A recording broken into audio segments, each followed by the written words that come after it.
일찌감치 대선의 장외 주자로 관심을 모아온 분이 있습니다. 바로 김동연 전 경제부총리. 본인은 한 번도 공식적으로 출마 얘기를 언급한 적이 없습니다만 주위에서 거는 기대가 워낙 컸어요.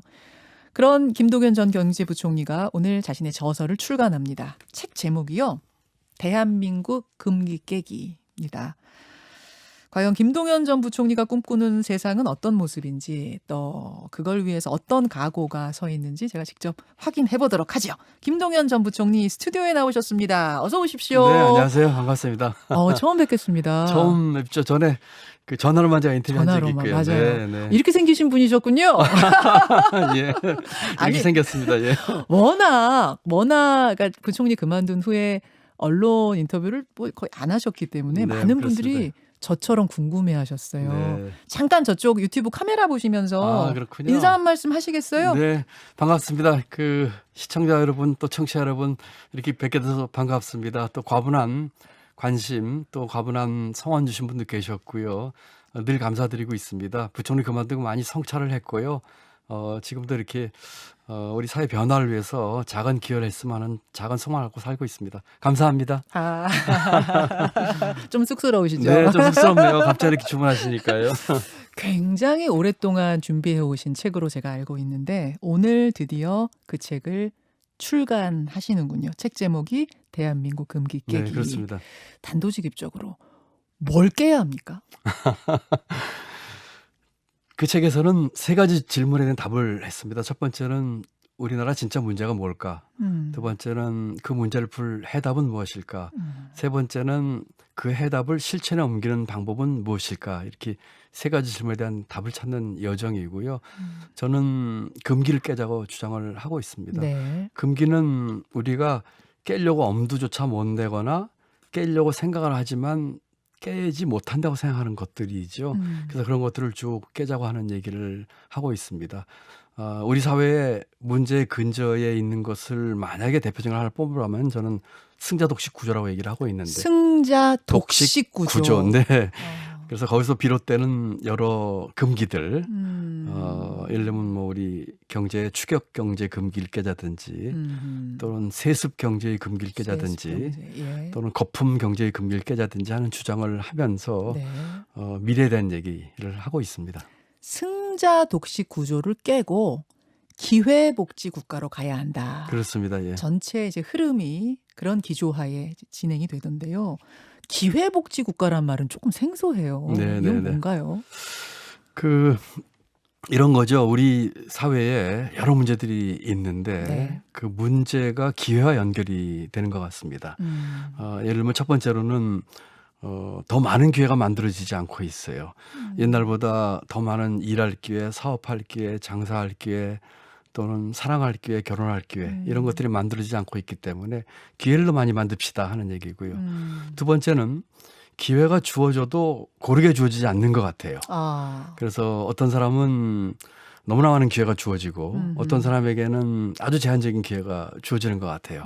그러다 보니까 기회의 사재기 하는 사람도 있고요. 기회의 사재기. 네, 돈이 그렇죠. 많으니까 부모로부터 물려받은. 뭐 여러 가지 어떤 분들은 스펙도 인터넷 기회도 여러 기회를 할 수 있겠죠. 그렇죠. 그러다 보니까 기회의 이제 빈익빈 부익부 현상이 나오는 것이죠. 그래서 네.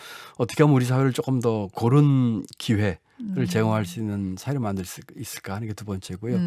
마지막 세 번째는 더 많은 기회와 더 고른 기회가 주어져도 네.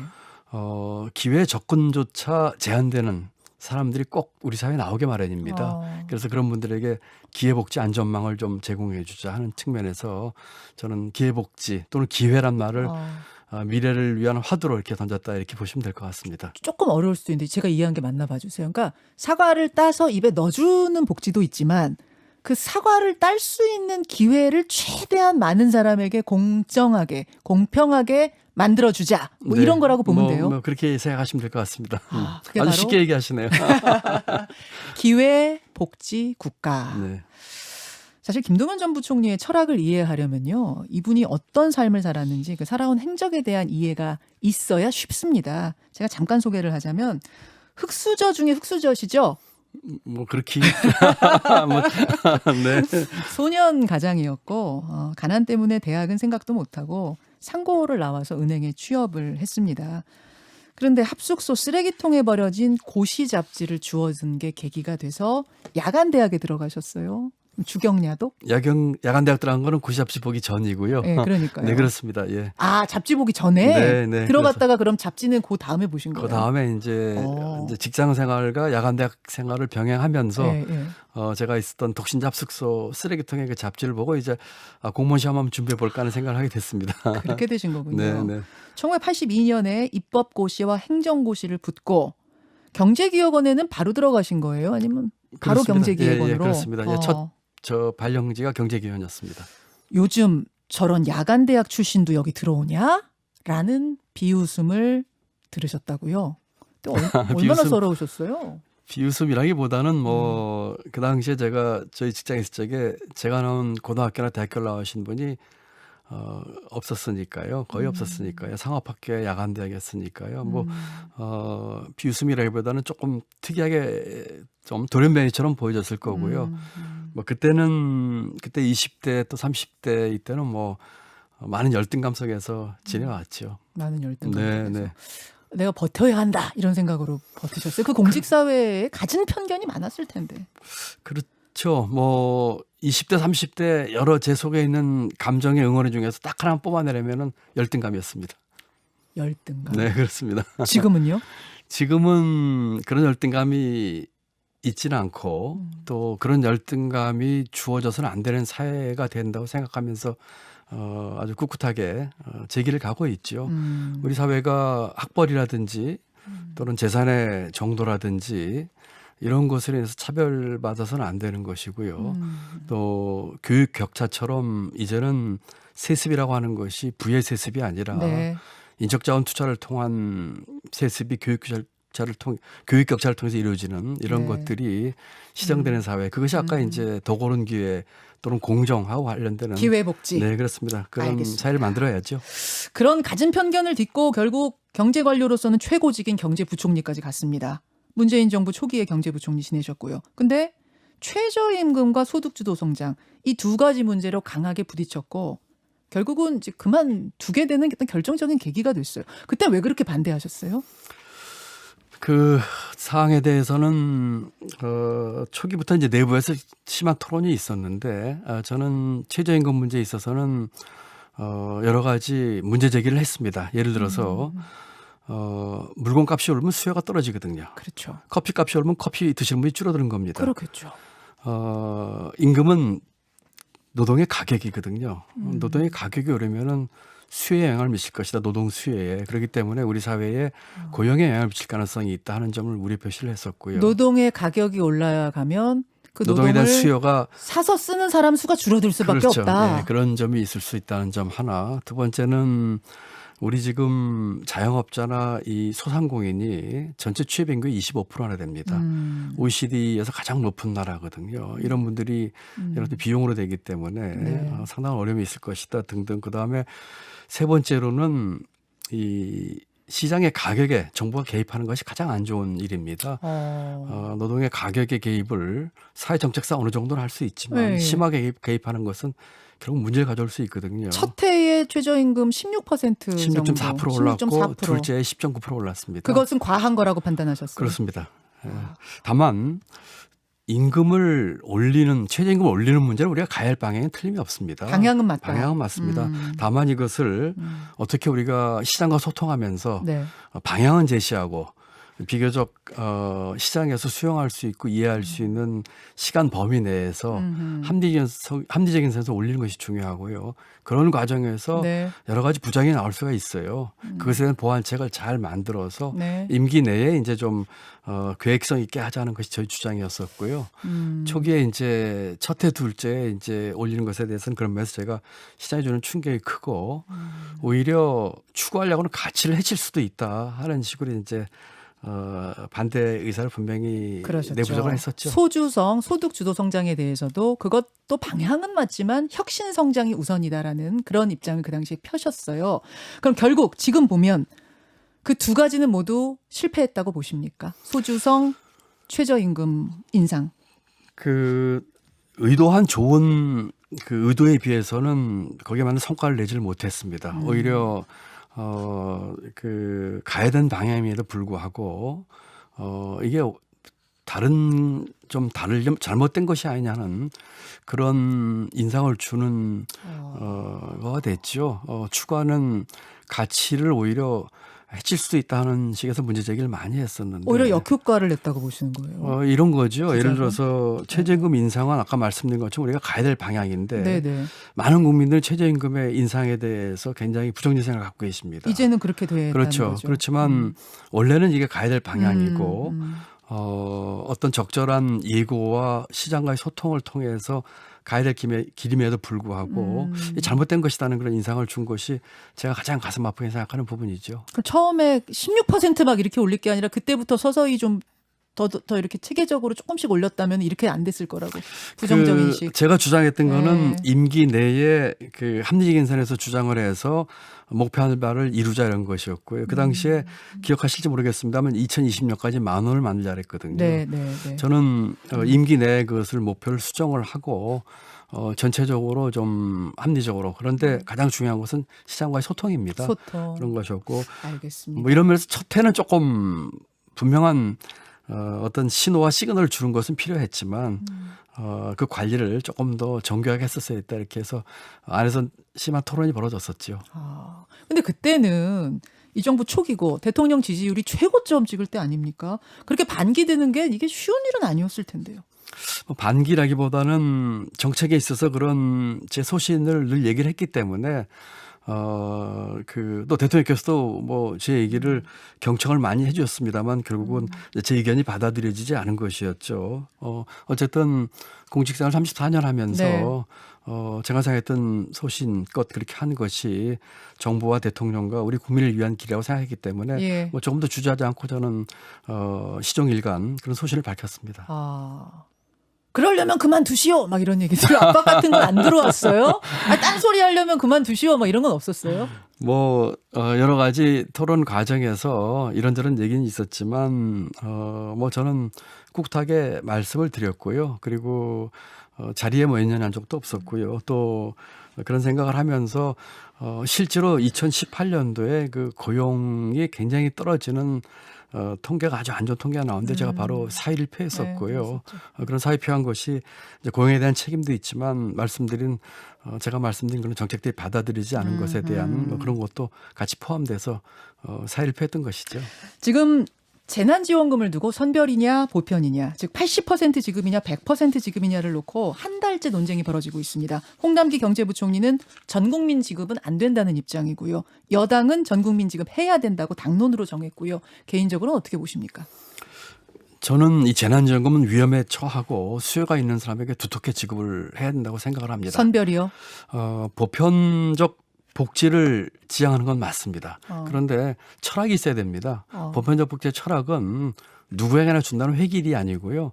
수요가 있고 위험에 처한 사람에게는 빠지지 않고 준다고 하는 형평의 문제거든요. 그렇기 때문에 좀 더 어려움에 처하신 분들, 네. 수요가 있는 분들을 두텁고 촘촘하게 주어야 한다고 생각을 하고요. 또 동일한 피해는 동일한 지원 이렇게 해야 되겠죠.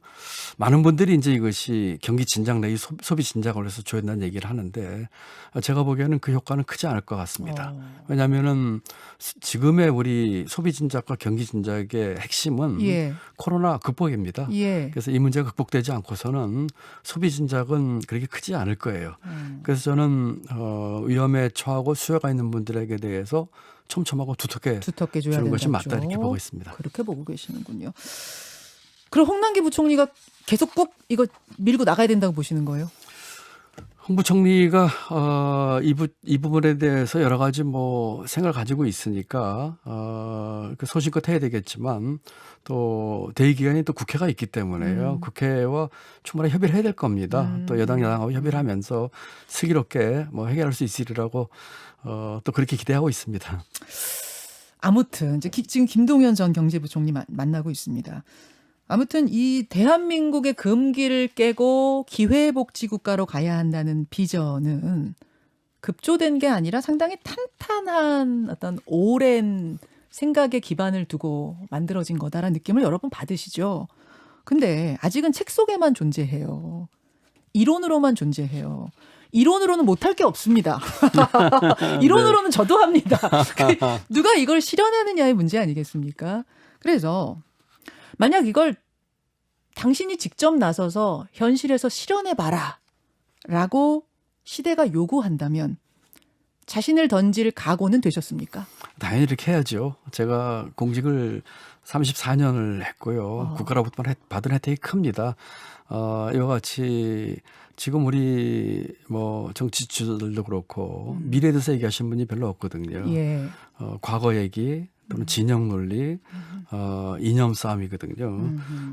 정말 미래를 위해서 고민하고 생각하고 경제를 생각할 때고 또 글로벌을 생각할 때입니다. 그럴 때이기 때문에 저처럼 34년 공직을 하면서 국가로부터 혜택을 받은 사람이 네. 어떤 식으로든지 이와 같은 미래와 또 우리 나라를 위해서 해야 될 일이 있다면 몸을 던지는 것이 당연한 도리죠. 아니 뭐 지금 막연하게 얘기할 타이밍은 이미 지난 것 같아서 제가 좀 더 솔직하게 질문 드릴게요. 지난 수년간 탄탄하게 머릿속으로만 꿈꿔왔던 그 비전을 펼치기 위해서 그러면 내 몸을 던질 각오가 돼 있다. 이번 대선에 나갈 각오도 됐다. 또 그렇게 연결을 시키시는군요. 그거 뭐 지금 이 시점에서 대선 이야기를 안 여쭙는다는 건 그게 더 이상할 것 같아요. 공직 생활 그 34년 중에서 처음에 한 10년은 공직 제가 왜 하는지 모르겠습니다. 그 후에 한 20여 년 이상은 제가 했던 공직 생활에 하는 제 마음의 중심은 사회 변화에 대한 기여였습니다. 예. 지금도 변함이 없고요. 공직자는 퇴직 후에도 사회에 대해서 무한 책임을 져야 되는 것이지요. 네. 그래서 우리 앵커께서 말씀하신 것처럼 이런 문제에 있어서 어떤 식으로 기여할 수 있는 지는 여러 가지 길이 있겠습니다만 어떤 네. 길도 마다하지 않고 제가 이와 같은 미래와 또 우리 국민을 위한 길이라면은 헌신을 하는 것이 제 도리가 아닌가 생각하고 있습니다. 네. 이 정도면 굉장히 명확하게 각오를 밝히신 겁니다. 어떤 길이라도 마다하지 않고 갈 각오가 돼 있다라고 오늘 김동연 전 경제부총리가 처음으로 입장을 아주 명확하게 밝히셨어요. 사실 김동연 전 경제부총리는 어느 당에 소속되신 분이 아니잖아요, 지금. 근데 민주당도 국민의힘도 다 자기 당으로 들어오라고 지금 그러고 있어요. 물론 민주당은 경선이 시작됐습니다만 경선 전에 그런 제안을 했었으니까 나중에라도 단일화하겠다 뭐 이러면은 반가워할 거고 국민의힘에서는 아예 경선 버스를 지금 탑승하라고 이렇게 막 얘기하고 있습니다. 어떻습니까? 참 그 질문을 아주 굉장히 재미있게 잘하시네요. 저는 뭐 궁금한 건 다 묻습니다. 네네. 예. 저는 그 지금의 우리 정치 현실상 여야가 어디가 집권을 하든 소위 말하는 정권 재창출이나 정권 교체를 하든 우리 경제 사회의 구조적인 문제를 해결하기 어렵다고 생각을 합니다. 그렇기 때문에 저는 정권 교체나 정권의 재창출을 뛰어넘는 정치 세력의 교체, 정치 세력의 교체, 그다음에 또 우리 의사결정 세력의 교체 네. 이런 것이 되지 않으면은 어떤 식으로 앞으로의 정치 일정에서 결과가 나오더라도 지난 20년 동안 우리 사회와 경제 구조적인 문제를 해결할 수 없을 것이다 하는 그런 생각을 가지고 있습니다. 그럼 앞으로도 어느 당에 들어가서 뛰겠다 이런 생각은 없으신 거군요. 뭐 그렇게 말씀을 드리기보다는 지금과 같은 그런 정치 구도와 이런 견고한 양당 구조 속에서 우리가 가져왔던 이 지금 구조적인 문제들이 어제 오늘 얘기 아니거든요. 그렇죠. 지난 20년 동안의 문제입니다. 하나도 해결하지 못했거든요. 네. 어떤 건 오히려 악화되고 있습니다. 그렇기 때문에 이 정치판 자체가 바뀌어야 된다고 생각을 하고 있습니다. 판을 바꿔야 된다? 네, 판을 생각했습니다. 여의도 판도 바뀌어야 되고 정치판이 바뀌었죠. 이 판 속에서 내가 이 당이냐 저 당이냐 여권이냐 야권이냐 그런 의미 없다. 그 뭐 지금 저는 그렇게 생각을 하고 있습니다. 근데 정치는 현실이잖아요. 네. 잘 아시잖아요. 네. 후발주자인데다가 어떤 기존 세력을 등에 업지 않고 개인 인지도도 사실 그렇게 높지 않은 상태에서 과연 대선에서 승리할 수 있겠는가, 정치 세력의 교체를 이뤄낼 수 있을 건가, 상당히 어려운 얘기란 얘기가 나옵니다. 윤석열 전 총장 상당히 개인 지지율이 높은데도 불구하고 지금 조직이 없어서 고생하고 있는 걸 보시기도 하잖아요. 어떻습니까? 지난 부총리 그만두고 지난 2년 반 동안에 제가 전국에 정말 많은 곳을 갔습니다. 네. 국민 삶의 현장 또 많은 분들을 만났어요. 이분들 속에서 나오는 그 공통 분모는 지금 같은 진영 싸움과 이념 싸움의 논리가 아닌 것 같아요. 이와 같은 점을 정치 지도자들이나 정치권들이 분명히 아신다면 우선 기존의 정치 세력들이 환골탈태를 해야 될 겁니다. 네. 자기 기득권을 내려놓고 예. 이와 같은 제가 말씀드린 정치 세력 교체의 취지에 맞는 식으로 환골탈태를 하게 되는 쪽이 국민의 지지를 받을 겁니다. 만약에 그렇게 하지 못한다면 새로운 세력이 나와야 되겠죠. 그런 세력은 많은 분들은 우리가 둘로 쪼개져 가지고 제1이 있고 제2가 있고 나머지 기타 등등 제3으로 이렇게 얘기를 하지만 네. 그렇지 저는 않다고 생각을 하는 것이 제가 만났던 수많은 우리 국민들 이런 분들의 그 저력과 잠재력 공동체를 생각하는 애국심이 네. 이와 같은 것들에 대한 공통분모 나라가 이렇게 돼서는 안 되겠다. 그리고 서로 상생하고 이해하려고 하고 조금씩 생각하려고 하는 것들이 워낙 컸거든요. 그래서 이런 분들 아래로부터의 반란 네. 이런 것들이 이제 우리 사회와 나라를 바꾸는데 결집하러 큰 힘이 돼야 되겠죠. 물론 결집 기타 등등이 아니라 그러니까 여당, 야당, 제1야당, 뭐 여당 그리고 기타 등등이 아닌 네. 이 제3지대가 국민의 지지를 받아서 결집할 수 있다 말씀이세요. 제3지대라는 말을 제가 별로 이제 좋아하거나 동의하지는 않습니다만 우선은 기존에 있는 정치권의 많은 분들 정치 엘리트들 정치 세력이 예. 환골탈태를 해야죠. 말씀드린 예, 예. 것처럼 기득권을 내려놓고 권력 투쟁이나 기득권 유지가 아니라 정말 국가의 장래를 생각하는 식으로 해가지고 환골탈태라는 쪽이 아까 말씀드린 것처럼 국민의 지지를 받을 겁니다. 먼저 변하고 완전히 변하는 쪽이 그렇게 될 겁니다. 그러면 거기 함께 할 수는 있어요. 그 세력과는. 환골탈태한다는 전제하에는. 환골탈태가 된다면은 다시 말씀드리면 정치 세력 교체나 의사결정 세력 교체의 취지에 맞는 식으로 한다고 하면은 같이 힘을 합쳐야 되겠죠. 그러면 가능하다. 그렇지만 쉽지는 않을 겁니다. 그렇다면은 그것이 안 된다면은 네. 이제 새로운 이 사회와 국가와 또 이렇게 싸우는 모습이 아니라 사회적 타협을 이룰 수 있고 그런 식으로의 어떤 새로운 세력 그것은 만들어야죠. 아래로부터의 반란이라고 하면서 제가 책에서 썼습니다만 네, 네. 그런 식으로 되지 않을까 하는 게 제 생각입니다. 그렇게 생각하시는군요. 네, 네. 여도 야도 아니다. 뭐 네 지금 편 내 편 하지 말아라. 너무나 그동안 그 폐해가 컸었죠. 알겠습니다. 네. 김종인 전 국민의힘 비대위원장 만나셨죠? 예, 며칠 전에 금요일에 만나셨어요. 예, 며칠 전에 아침 식사를 같이 했습니다. 네. 뭐라 그러세요? 김 위원장님하고는 이제 제 책과 그 제 책에서 나와 있는 국가 비전에 대한 얘기를 많이 나눴습니다. 또 오랜만에 뵀습니다마는 그 전에 국가의 미래와 경애에 대한 얘기를 쭉 얘기를 한 적이 꽤 있기 때문에 또 그분의 여러 가지 그 통찰력도 제가 좀 들을 수 있는 기회가 됐었고요. 주로 제 책에 대한 얘기, 네, 네. 앞으로에 대한 얘기, 대한민국의 앞으로에 대한 얘기, 크게 아마 세 가지 화두 정도 얘기하지 않나 싶어요. 첫째로는 미래, 네. 두 번째는 경제, 네. 경제가 정말 핵심이라는 얘기, 세 번째는 이제 글로벌입니다. 지금 아까 우리 정치 지도자들 지금의 정치권의 논쟁들이 보면은 미래에 대한 얘기하지 않고 있고 그다음에 글로벌 얘기하시는 분 한 분도 안 계시잖아요.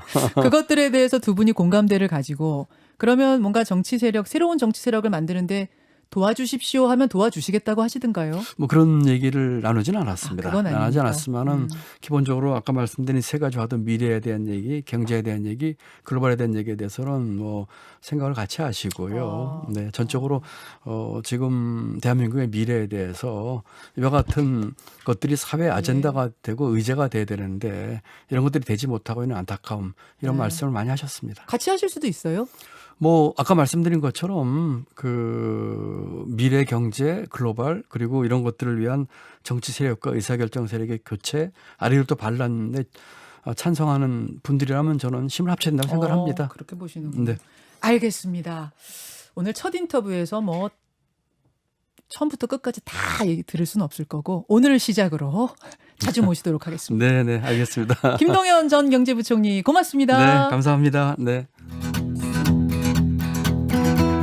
김현정의 뉴스쇼는 청취자 여러분의 참여로 이루어집니다. 트위터, 페이스북, 레인보우 게시판, 그리고 단문 50원, 장문 100원의 유료 문자 샵 1212, 우물정 1212 통해 참여하실 수 있습니다.